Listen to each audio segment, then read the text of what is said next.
ಬೇಸಿಗೆ ಆರಂಭದಲ್ಲೇ ರಾಯಚೂರಿನಲ್ಲಿ ಕುಡಿಯುವ ನೀರಿಗಾಗಿ ಹಾಹಾಕಾರ ಶುರುವಾಗಿದೆ.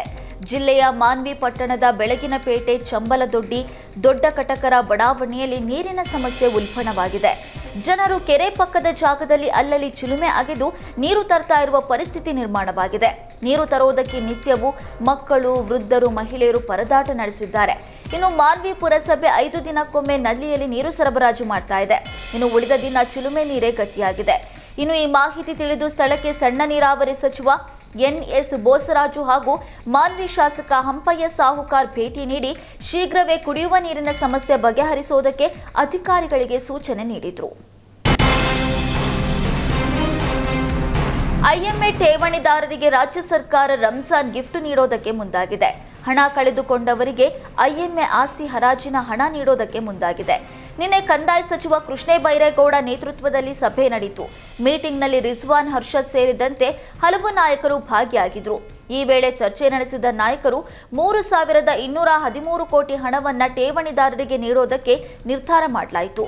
ಕೋರ್ಟ್ ಆದೇಶದಂತೆ ವಿವಿಧ ಠೇವಣಿದಾರರಿಗೆ ಹಣ ನೀಡೋದಕ್ಕೆ ಮುಂದಾಗಿದ್ದು, ಈಗಾಗಲೇ ಐಎಂಎ 10ಕ್ಕೂ ಹೆಚ್ಚು ಆಸ್ತಿಯನ್ನ ಸರ್ಕಾರ ಮುಟ್ಟುಗೋಲು ಹಾಕಿಕೊಂಡಿದೆ. ಕಾಂಗ್ರೆಸ್ ನಾಯಕರಿಂದಲೇ ಶಿವಮೊಗ್ಗದಲ್ಲಿ 2.5 ಕೋಟಿ ಭ್ರಷ್ಟಾಚಾರ ಆಗಿದೆ. ಆಶ್ರಯ ಮನೆಗಳ ಹಂಚಿಕೆಯಲ್ಲಿ ಸಚಿವರು, ಎಂಎಲ್ಸಿಗಳ ಹೆಸರಿನಲ್ಲಿ ಫಲಾನುಭವಿಗಳಿಂದ ಹಣ ವಸೂಲಿ ಮಾಡಿರುವ ಆರೋಪ ಕೇಳಿ ಬಂದಿದೆ. ಶಿವಮೊಗ್ಗದ ಗೋವಿಂದಪುರದಲ್ಲಿ 650 ಆಶ್ರಯ ಮನೆಗಳ ಹಂಚಿಕೆಯಾಗಿದೆ. ಆದರೆ 500ಕ್ಕೂ ಹೆಚ್ಚು ಫಲಾನುಭವಿಗಳಿಂದ ತಲಾ 50,000ದಂತೆ ಹಣ ವಸೂಲಿ ಮಾಡಿದ್ದಾರೆ. ಸಚಿವ ಮಧು ಬಂಗಾರಪ್ಪ, ಶಾಸಕ ಚನ್ನಬಸಪ್ಪ ಮಧ್ಯೆ ಆಶ್ರಯ ಮನೆಗಳ ಹಂಚಿಕೆಯ ಜಟಾಪಟಿ ನಡೆದಿತ್ತು. ಈಗ ಮನೆಗಳನ್ನು ಕೊಡಿಸುವ ನೆಪದಲ್ಲಿ ಕೈ ಕಾರ್ಯಕರ್ತರೇ ಹಣ ಲೂಟಿ ಹೊಡೆದಿದ್ದು, ಈ ಬಗ್ಗೆ ಕ್ರಮ ಕೈಗೊಳ್ಳಬೇಕು ಅಂತ ಆಯನೂರು ಮಂಜುನಾಥ್ ಆಗ್ರಹಿಸಿದ್ರು. ಮದುವೆ ಸಮಾರಂಭದಲ್ಲಿ ಕೆಲಸ ಕೊಡಿಸ್ತೀನಿ ಅಂತ ಹೇಳಿ ಕಾಂಟ್ರಾಕ್ಟರ್ ಮೋಸ ಮಾಡಿದ್ದಾರೆ. ಬೆಂಗಳೂರಿನ ಅರಮನೆ ಮೈದಾನದಲ್ಲಿ ವಿವಾಹ ನಡೆದಿತ್ತು. ಪ್ರಭಾವಿ ಕುಟುಂಬದ ಮದುವೆಯಲ್ಲಿ ಕಾರ್ಮಿಕರಿಗೆ ವಂಚನೆ ನಡೆಸಿದ ಆರೋಪ ಕೇಳಿ ಬಂದಿದೆ. ಮದುವೆಯಲ್ಲಿ ತರಕಾರಿ ಕಟ್ ಮಾಡೋದಕ್ಕೆ, ಪಾತ್ರೆ ತೊಳೆಯೋದಕ್ಕೆ, ಕ್ಲೀನ್ ಮಾಡೋದಕ್ಕೆ ಜನರು ಬಂದಿದ್ರು. ತಿರುಪತ್ತೂರಿನಿಂದ ಮದುವೆ ಕೆಲಸಕ್ಕೆ ಅಂತ 60 ಜನ ಬಂದಿದ್ದು, ಒಬ್ಬರಿಗೆ ಒಂದು ದಿನಕ್ಕೆ 1,250 ರೂಪಾಯಿ ಕೊಡ್ತೀವಿ ಅಂತ ಹೇಳಿದ್ರಂತೆ.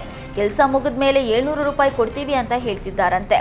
ಸುಗುಣ ನಮಗೆ ಅನ್ಯಾಯ ಮಾಡ್ತಿದ್ದಾರೆ ಅಂತ ಆರೋಪಿಸಿ ಮಹಿಳೆಯರು ದೂರು ನೀಡಿದ್ದಾರೆ.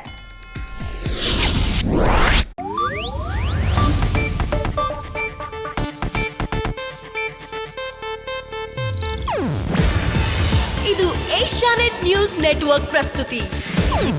ನೀವು ನೋಡ್ತಿದ್ದೀರಾ ಏಷ್ಯಾನೆಟ್ ಸುವರ್ಣ ನ್ಯೂಸ್.